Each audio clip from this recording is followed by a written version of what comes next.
Hi again, everybody. I'm Dan Hoard. He is Dave Lapham, and this is a happy Radio Guys recap. For the first time in 350 days, the Bengals beat the New York Jets for their first win of the year, 22-6 the final score. Let's start with the defensive performance. Carlos Dunlap with 3 sacks, and the Bengals held a team that had scored 34 points in each of its last 3 games to 2 field goals. I don't care who you're playing against in the NFL. You hold a team without a touchdown during the course of an entire football game, 60 minutes of football. It's a great defensive effort. They never got in the red zone, never sniffed scoring a touchdown. Had to settle for 2 field goals. That's a great performance. No turnovers in the football game for either football team, but the Bengals won the sack ratio +3. They haven't done that very often. 4 quarterback sacks, 3 by Carlos Dunlap. They also got 2 points out of a pressure when Andrew Brown was held. So, I mean, you get a safety. You get points put on the board due to pressure. That's what we hoped would happen. The Bengals defensive line getting healthy. They have 8-man rotation instead of a 6-man rotation they've been struggling with, and it's shown up the last few games, and today it showed up big time. The Jets couldn't handle it.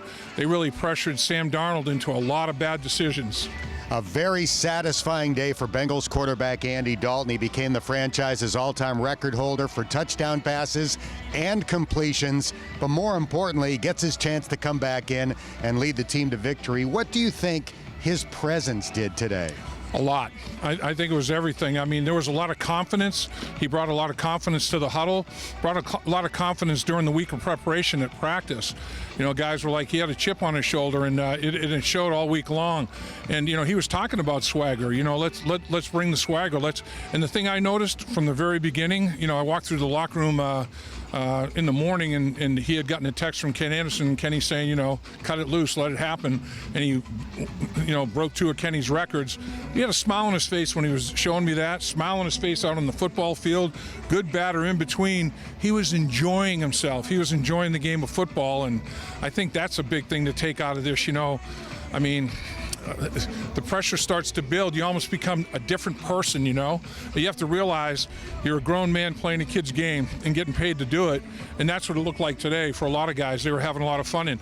And Dan, quite honestly, the most complete game they played all year, complimentary football. Field position dominated by Darren Simmons' group. They're going to be number 1 in the NFL by far now with these numbers. I mean, their average drive start was the 36-yard line. The Jets was their 18-yard line. That's crazy.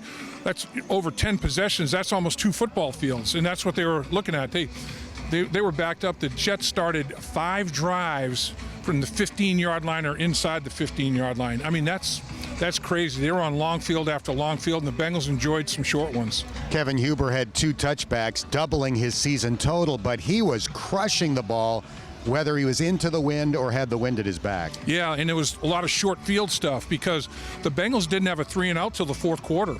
You know, so they're moving the football. So even if you're not getting points, you're moving the ball and pinning them back instead of 1, 2, 3 and out, backed up, and now they're getting good field position. And that's what was happening in the first half.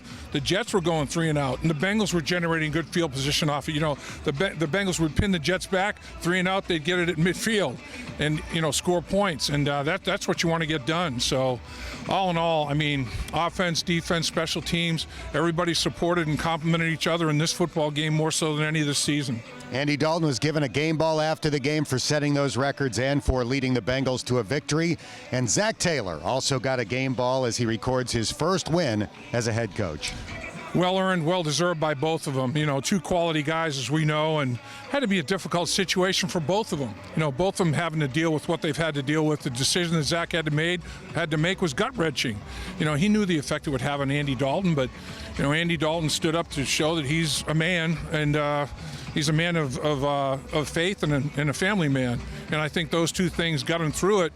And when the opportunity presented itself, he was ready. And he never, you know, he talked about why be bitter. You know, at first I was bitter. Anybody would be bitter. You know, he's a human being, but he got out of that doldrum quickly, and Andy Dalton's done a lot for this organization. And I asked him after the game, you know, you've had a lot of very, very satisfying wins. Where does this one rank? He said right up there with all of them because of what he's had to deal with. So, you know, hats off to Andy Dalton, Zach Taylor, everybody. He wasn't bitter, he was better. Yes. And the Bengals have their first victory of the season, hopefully the first of many wins for head coach Zach Taylor. For Dave Lapham and our photographer Sina Grivey, I'm Dan Hoard. Thanks for checking out the Radio Guys Recap here on Bengals.com.